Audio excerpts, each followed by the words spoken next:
In my previous life, my sister Summer fulfilled her dream and married into a wealthy family. It so happened that her millionaire husband rarely stayed home. He could not contain his seduction. He had an affair that was caught on video, contracted HIV, and ended up without any possessions after the divorce. As for me, I married Blake Willick, a Triple Crown winning actor. After the ceremony, Blake worshipped me. We became the most famous idol duo in the world of entertainment. Overcome with envy, Summer betrayed me in the most ruthless way, and then I woke up again on the very day of the marriage pact.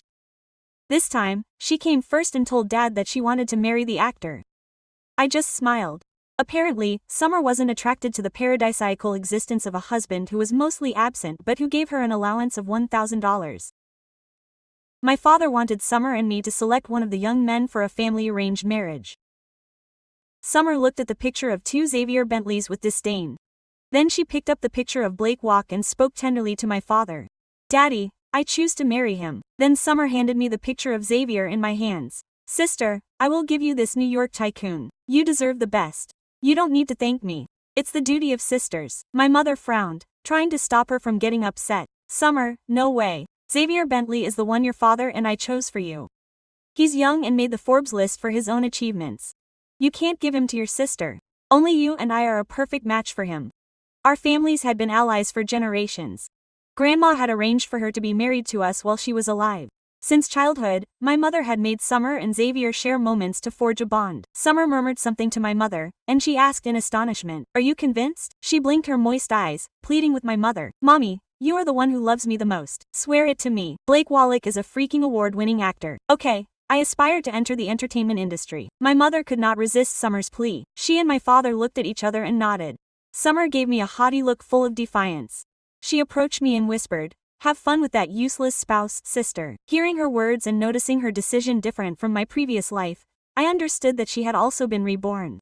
My mother watched me silently from the side and said coldly, "Then Juniper, you will be married to Xavier Bentley, but given this fortune, you will compensate your sister." My mother thought for a moment and, without asking me if I consented, decided on the method of compensation. "You will give your sister 5% of the shares in the company you own." My father stroked Summer's hair, saying it sweetly. "Then, Daddy will give you that tall building in the center. I will not tolerate my daughter suffering in the Walk family." Perfect. The link with the Bentleys and the Walks is established. I laughed silently to myself. I only owned 5% of the company's shares. My parents had given Summer 10% when she turned 18, but they had never given me anything. Now they wanted to take away what little I had and give it to her. Although I knew that my parents had always favored Summer since we were little, that obvious bias still hurt my soul. They did not care about my emotions. They only believed that as the older sister I should give in to the younger one, but their preference no longer affected me. Xavier Bentley was generous. Their engagement gift included 7% of the shares in the Bentley Group. In addition to giving his wife an unlimited black card, he also provided her with a monthly allowance of $100,000. This time Summer insisted on selecting Blake Block and throwing Xavier Bentley at me. I laughed. Summer did not relish the idyllic life of an absent but wealthy husband. She wanted to exchange our happy existences for pleasure. Xavier and I met once and then were quickly married. The night we obtained our marriage license, I packed my bags and moved into his residence. He lived on the top floor of a skyscraper in the heart of New York. I leaned against the floor-to-ceiling windows in a silk nightgown, watching Xavier expertly tie a Windsor.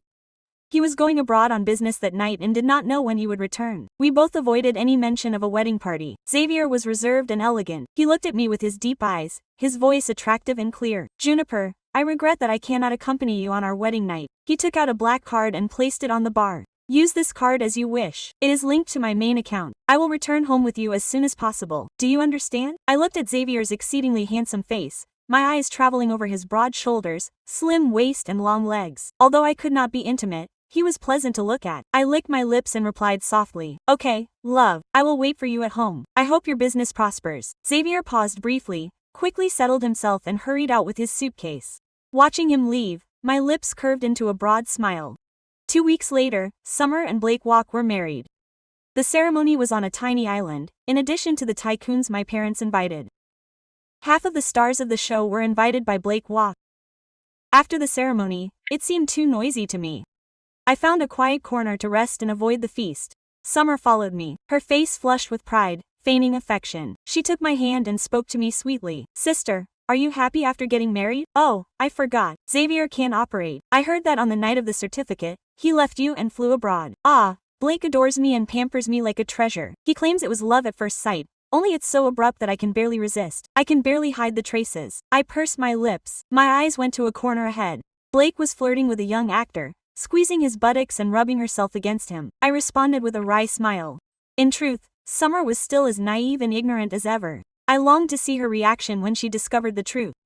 I knew that in my past life Summer was a foolish lover. She couldn't resist and slept with a male model just a few months after joining Xavier. A friend of his even saw her enter a hotel with the model. I once overheard some men mocking Xavier. Xavier, you and your wife act separately. You are calm after your deception. Quote, Xavier replied coldly, I don't care. Later, Summer became so obsessed with the model that she went home and told her parents that she wanted to divorce Xavier. She went crazy. Xavier never gnaws at me. I want a divorce. I can't exist with him. He's not a man. My parents, who idolized her, beat her for the first time and rejected her demands. That's why Summer and Xavier separated completely, and she acted even more out of control. She used her fortune to support her lover. While she was sleeping with him, Xavier surprised her at home. He was photographed buying me sanitary napkins at midnight and waiting in line for my favorite dumplings at a stand in another city at 5 in the morning because he was terrified of pain and didn't want children. He publicly stated that he had a vasectomy so as not to harm my body. Whenever love or celebrity couples were mentioned, we were always mentioned. On New Year's Eve, when my parents invited Blake and me for a family dinner, Summer sat alone in the corner with eyes full of envy and resentment. By then, Summer's infidelity had been exposed and she had contracted B&H. Xavier finally consented to the divorce and she had to leave empty-handed and issue a statement to the media. My parents didn't want to cut ties with the Bentleys, so they wanted me to clean up Summer's mess. That's when I realized that the infrequent dinner my mom called me was because of her. Juniper, you and Summer have similar figures. Go tell Xavier that you were the one who maintained the romance and acquired. BH as the older sister, you must pay for your sister. You and Blake are a famous duo now. He won't dare blame you for something so minor. I laughed at how naive they were. But in that past life Summer stole everything from me, even the chance to advance. Why can't you be happy? She said between her lips before ruining everything I had. But in this new existence, she naively believed that choosing Blake Block would bring her a blissful marriage and an ideal life. What she didn't know was that Blake Block and his clan were woman-eating demons. I borrowed Xavier's unbeatable legal team and returned to my parents' house. After some hard bargaining, my father agreed to give me $30 million and I transferred 5% of the shares to Summer.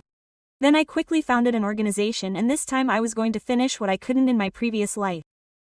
Their bright lives and promising futures should not have been ruined by me, but the sum required was immense.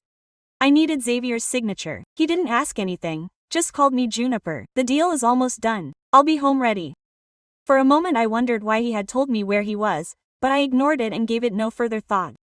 The first step in founding the organization was to connect through an intermediary with Batani Bauer, Blake Woollick's adopted daughter and his brother's lover. At the same time, Summer was relying on Blake's show business connections and family funds. She soon landed the lead role in a major fantasy production, which premiered to great acclaim. I watched several episodes in my spare time. Her performance was unexpectedly strong. I hadn't anticipated her career path being this way. Under her calculated guidance, fans began to speculate more about her roots. It quickly went viral. Then, the Bauer conglomerate's post fueled the collective euphoria to the extreme. Bauer Corporation 5, Summer Block 5. Our leader's darling, the president's wife, stated, "We appreciate that you love your little girl. Retweet and comment on this entry praising Summer Block 5 and we will raffle off $100,000 in cash among 21 lucky winners. 66 winners will get a batch of novelty items from the group. 8 will receive the latest smartphone." The comments went wild. God, Summer is beautiful, gifted and a socialite. What happened? My little Summer is adorable and captivating. She is a successor.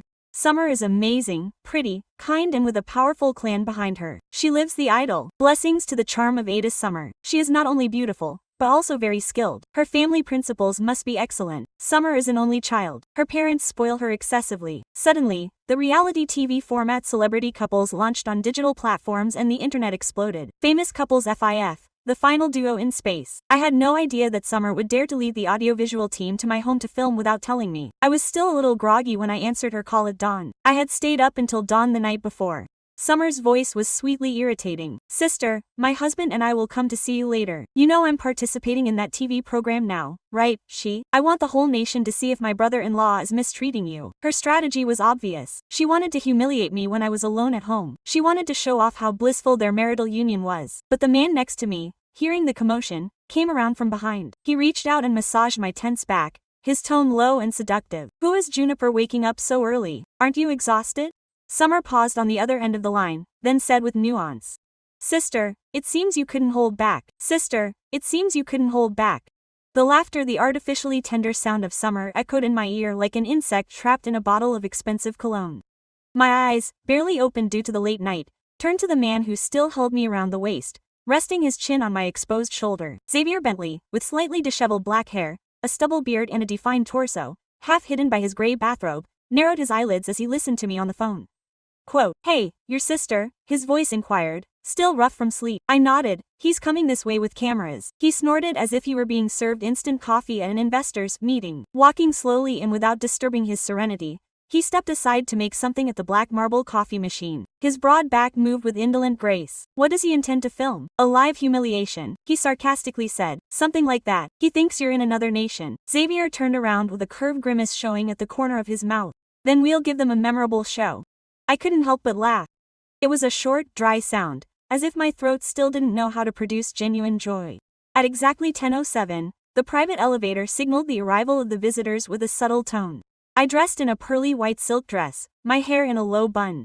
I didn't want to appear flawless, just unattainable. Summer entered first. She was wearing a tight-fitting light pink dress with her long curly hair falling like a golden cascade over her shoulders. Her makeup was perfect, designed to appear natural, but each lash was measured. Her eyes swept the floor with the same expression with which one selects a hotel suite. Behind her, 2 cameras, an audio technician, and a tall, dark-haired Blake with a strong jaw and a fake smile.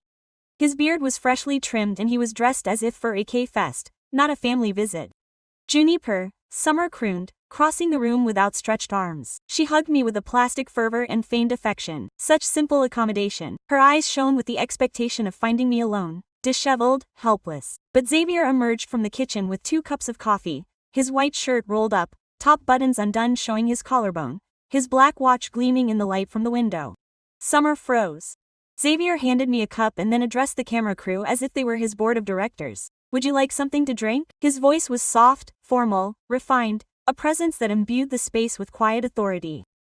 The camera caught our gestures, the silences, the spontaneity with which he leaned toward me to tuck a stray strand of hair behind my ear. The tension became tangible. Summer watched every little gesture with disbelief. Blake, absent-minded, checked his phone. Quote, "Weren't you in Tokyo?" Summer asked, her tone higher than usual. I moved up my flight. "I like to have breakfast with my wife when I can." The crew recorded everything. I said little, but my smile said more than any words. For the first time, I felt in control. Summer shifted in her seat. She tried to change the subject.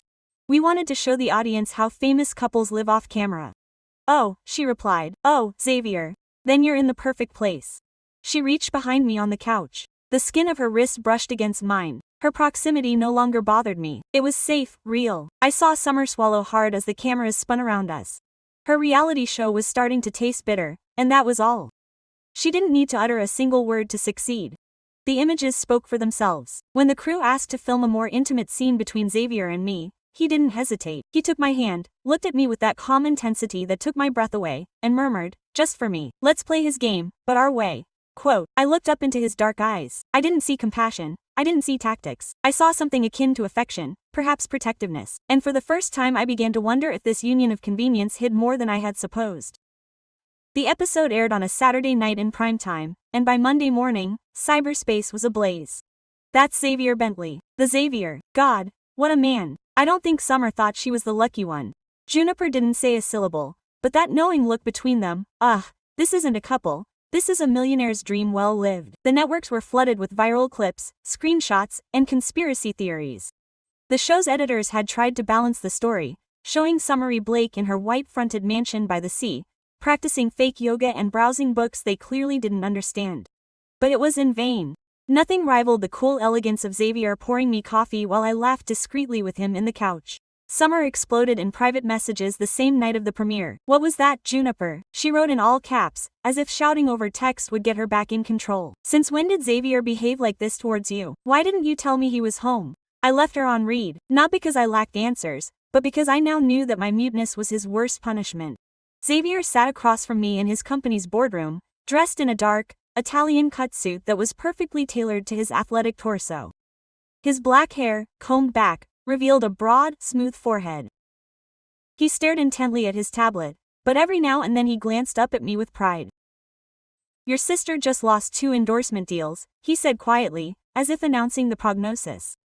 "Brands avoid controversy." "It's not a controversy yet," I replied, "just a negative comparison. Comparisons destroy more careers than mistakes," he added, winking at me. His way of relating to me had changed since that morning. He was more open, more present. He didn't cross undue physical boundaries, but he sat closer. He watched me with genuine interest, not like someone assessing a problem, but like someone appreciating a resolution. That afternoon my phone kept vibrating non-stop. Some messages from acquaintances wanted to congratulate me, others requested interviews. I declined them all. I didn't need to excuse my joy, but the trigger was an unexpected escape. A sound technician from Lino Reality, visibly disgusted by Blake's arrogance, uploaded an uncut video where he could be heard clearly during a filming break, stating that Summer won't get so excited. I don't intend to pretend affection for more than 15 days. This deception only suits me for visibility. The scandal exploded like an explosive. The show's official account tried to delete the fragment, but it was useless. Thousands of duplicates circulated on social media and forums. Summer's followers began to attack her for being naive, short-sighted, and an opportunist without judgment. By mid-afternoon, the global trending topic was Summer deceived. Xavier checked the headlines without flinching and handed me his phone. "Do you want the legal department to intervene?" "No," I returned the device. "Summer must learn that notoriety is not authority, it is risk, and I must not lift a finger. She sinks alone." That night, Blake uploaded a video on her profiles with makeup to feign tiredness and emotion. She claimed that the fragment was out of context, that she adored Summer and that they were going through hard phases due to the journalistic attention. The lie was so obvious that the comments fell like daggers. This guy doesn't know how to act even in his daily life, and this was the award-winning idol. Summer Amor reacts. For the first time in ages I turned off my phone with a genuine smile. I hadn't needed to raise my voice or reveal confidences, just to be authentic and stay with the man who, without expressing it, he forged with me a perception of a true, solid, and attractive duo. And what disturbed me the most was that I began to yearn for that perception to be more than a mere spectacle. I barely slept that night, not because of nerves, but because of the strange impression of entering a chapter of my life where I no longer responded. I was leading. I woke up to a text from Xavier. "Get everything ready. I'll pick you up at 4. Just that, no details. At exactly 4, the exclusive elevator opened and there he was. Deep blue suit, lead shirt unknotted, black hair slicked back with medical precision, his short beard trimmed to perfection. He looked like a man who always knew his way. Even before moving forward, he didn't mention the destination. We went down to the parking lot. We got into his car, a dark sedan with cream leather upholstery, and he drove silently. His silence was not hostile. It was a silence that filled, not exhausted. After almost 60 minutes on the road, he stopped in front of a modern wooden house on the side of the road. A lake surrounded by trees stripped bare by winter. The dull light of the sky was duplicated in the water as if the surroundings were frozen inside the house. The smell of fresh firewood and freshly brewed coffee. The walls were made of glass and everything seemed too personal to be fortuitous. I settled into a leather armchair. Xavier remained upright in front of the window with his hands in his pockets. "I know what you imagine," he said without turning around. "That I brought you here to polish your reputation, not your existence." "And it's not?" I asked. He turned slowly. His gaze was frank, without arrogance or excuse. "I'm not looking for an ornamental wife. If I wanted one, I would have selected her from a sample, but I selected you." That verb selected struck me more than any rose. "You didn't select me. Summer forced you towards me," I replied. Her lips quirked slightly, as if that reply were intended. "I'm glad you see it that way," she said. "It implies that you still believe that what happened was not your choice." He took 2 steps closer. "Juniper, if we're going to maintain this marriage, I want it to be a bond with defined rules, not an implicit pact sustained by routine." "What rules?" I asked. Without avoiding his gaze, he took a black envelope from his inner jacket and placed it on the glass table. My lawyers drew it up. "It's not a pact of silence, it's a pact of existence." I opened it. 3 pages. I found no figures, no monetary clauses. I found something worse. Personal agreements, formal joint events, mutual patrimonial resolutions, fixed domicile in the same house, mandatory couples sessions without means, genuine effort to coexist, no interpretation. At the end, a handwritten line in blue ink. "If one of us falls in love first, he will confess it. I felt my throat constrict. It wasn't an icy document, it was a personal challenge. Because at this moment, I murmured. Xavier leaned over, resting a palm on the back of the armchair behind my head. Her tone dropped slowly, deeply, risky in its delicacy. Because yesterday I saw you smile and it wasn't pretense. And if we're going to maintain this role before the planet, I'd rather know if there's a parallel role between us. The atmosphere became charged. I didn't look away. And if I don't sign, we'll still be together. But as strangers, her eyebrow rose 1 millimeter, and I think we both know we're not strangers anymore. The worst thing was that she was right, and that was the kind of risk I wasn't used to. Not the one that sweeps, but the one that remakes without authorization. I saw her for the first time in a discreet cafe on the Upper West Side. Bethany Bauer was not what I had imagined her to be. Her public image was of an enigmatic, almost legendary star, famous for her appearances at galas, always with bodyguards, crimson lips and haute couture outfits. But before me she was wearing a loose gray sweater without makeup, her dark brown hair in a braid and wide glasses that veiled melancholic but alert eyes. I can't take much longer, she said, curling her fingers around an untouched cup of tea. If they see us together, this is over. I nodded mutely. I didn't give her my identity, and she didn't need to verify it. We both knew why. Blake is on a rampage. She started it, not just Summer or you. Anyone who gets too close. She uses women to whitewash her cover for the media. She's been using me since I was a teenager. Her voice shook a little as she said the word. What do you own? I asked calmly. She pulled out a worn leather folder. Inside were copies of emails, receipts, bank statements, and something more serious. Photographs. In one, Blake was walking up behind a young man at an intimate party, both of them intoxicated. In another, she was leaving a hotel with a runway model known for her discretion and backroom deals. This is what sponsors don't know about, Bethany said, her eyes fixed on mine. And this is just a fragment. She handed me a pen drive.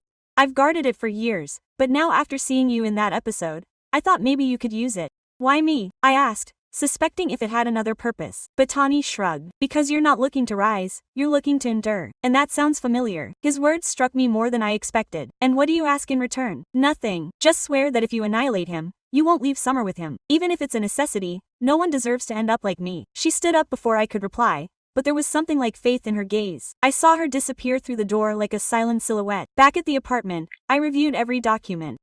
Blake had fictitious agreements signed in Summer's name, transfers of funds from their firms to offshore accounts, and clear evidence that their union was legally a setup. Summer wasn't his spouse, she was his merchandise. I couldn't stop thinking about her luminous face at the wedding, her blind haughtiness. How had she driven me toward Xavier with a toxic grimace, convinced that she was harming me, and now she was the one resting next to a predator disguised as a nobleman. For a moment I hesitated. Maybe I should show her everything, rescue her, but then I remembered her words. Enjoy that useless husband, sister. I sat down at the window of the apartment. The lights of Manhattan twinkled like gems on black velvet. Xavier came up behind me without asking and put his arm around my waist. Everything was in order. I leaned against his torso. His scent, woody, subtle, manly, calmed me more than any oath. Yes, I said without hesitation. It was not yet time to move. First I had to wait for Summer to find the abyss she had chosen on her own. And I was just beginning to sharpen my tools. The explosion was subtle at first. A note on a minor digital portal signed by a reporter who had been pursuing the trail of Blake Block for years. No one paid any attention until the images began to go viral one after another. Blake in hotel suites with male models. Blake signing papers with fake identities. Blake depositing funds into accounts linked to phantom firms. The meticulously constructed narrative of the three-time award-winning actor, devoted husband, and honorable producer, was dissolving on air like soggy paper. The dossier that Bethany had half-released via a third party. No one could trace its source, and that made it all the more deadly. I was in the powder room checking covers when Summer called me. Her tone was an uncontrolled scream, more terrified than angry. It was you. Was it you, Snake? What did you give to the media? I remained silent, staring at my reflection in the mirror. My hair in an impeccable bun, my white blouse buttoned to the top, lips contoured with precision. What are you talking about, Summer? Don't pretend, you idiot. It's all out. The videos, the emails, the photos, the brands are nullifying me. My representatives aren't responding. Blake, what's up? The silence on the other side thickened. What emotional mud? He hasn't responded since yesterday, he confessed, his tone cracking. For a moment I pitied the fractured dream, the candor, the affront. But it was just that, a moment. You thought you joined a summer award and it was a two-faced blade. You can't just leave me like that, you idiot. My parents, the Bentleys, they're all going to think I'm amnesia. They don't need to believe it, they already knew. He hung up. In the days that followed, Blake's persona crumbled. He lost studio deals, was dropped from a global initiative, and became the butt of mockery on late-night shows.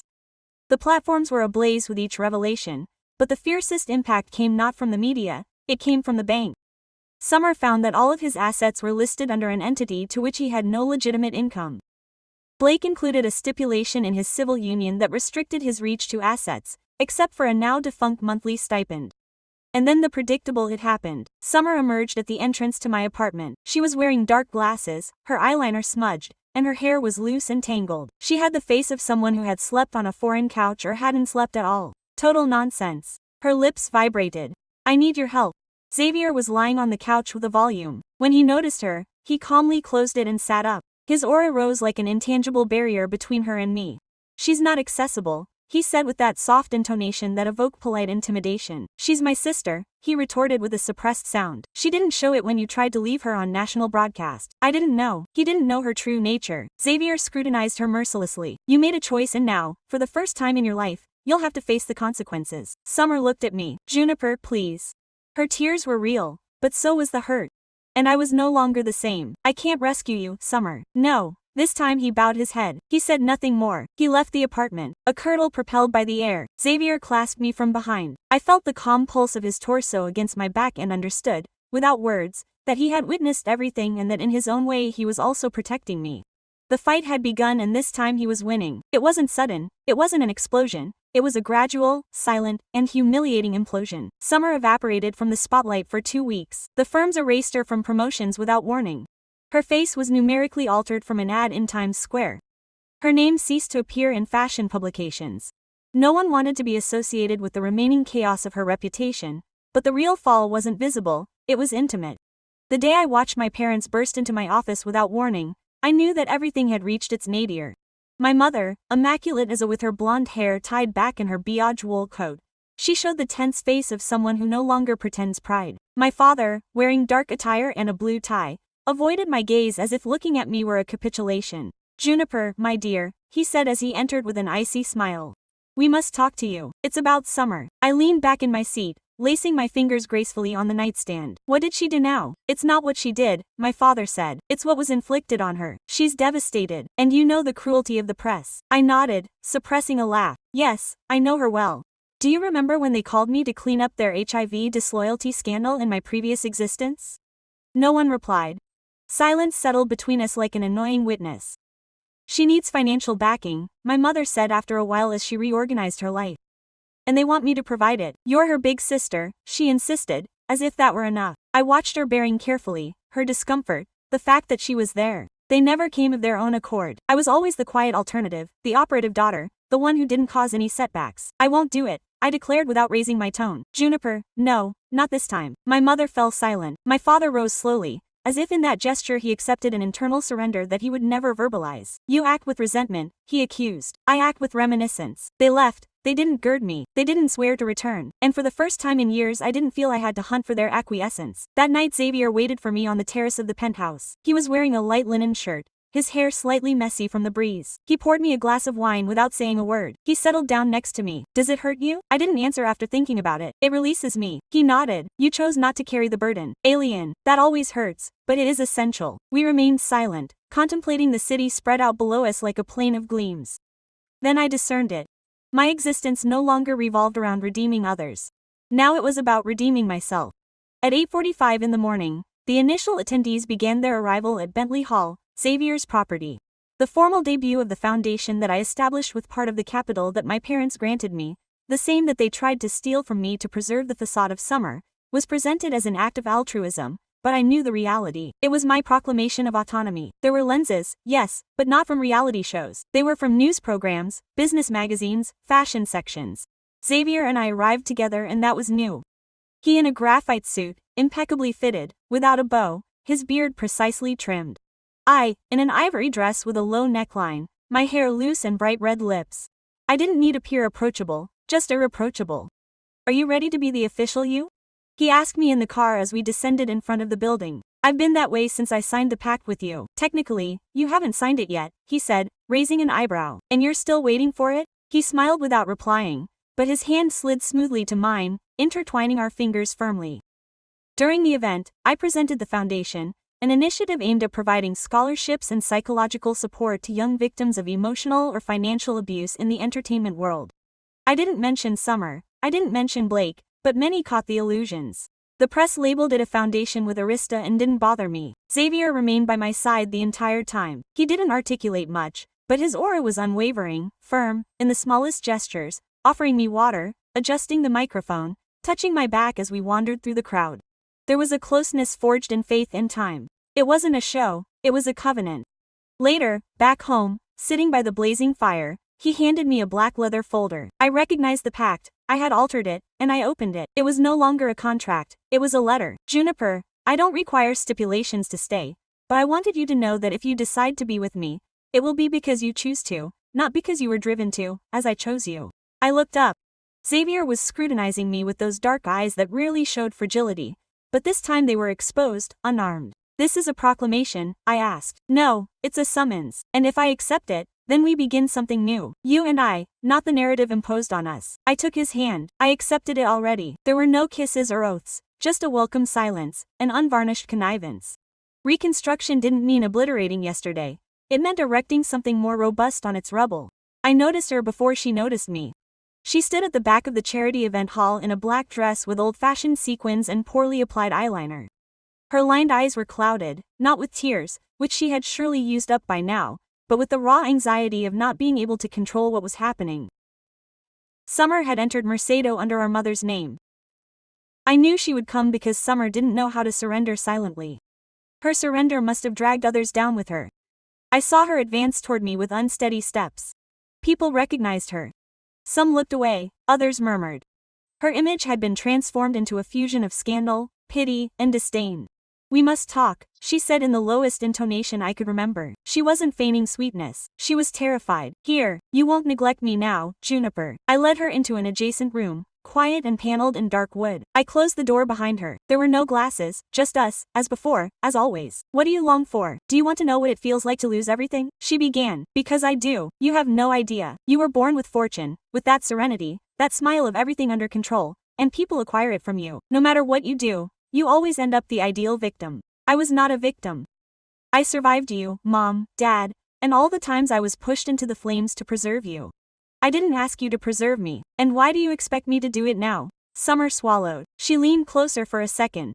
I thought she was going to shout, but instead her tone dropped to almost a whisper. I own nothing, no capital, no home, no appellation. I am nobody, and yet, here you are. Another moment of mine bursting in. As always, she looked at me and for the first time there was no arrogance or fury, only emptiness. How does it feel, Summer? I asked, knowing that you destroyed everything you came into contact with while I reconstructed what you left in ashes. She didn't reply, she just breathed heavily, as if each word cost her oxygen. I didn't come to beg you. She lied. Of course she did. You always do. It's just that before I seemed superior to you. Summer hesitated. She settled into a chair as if her legs no longer responded.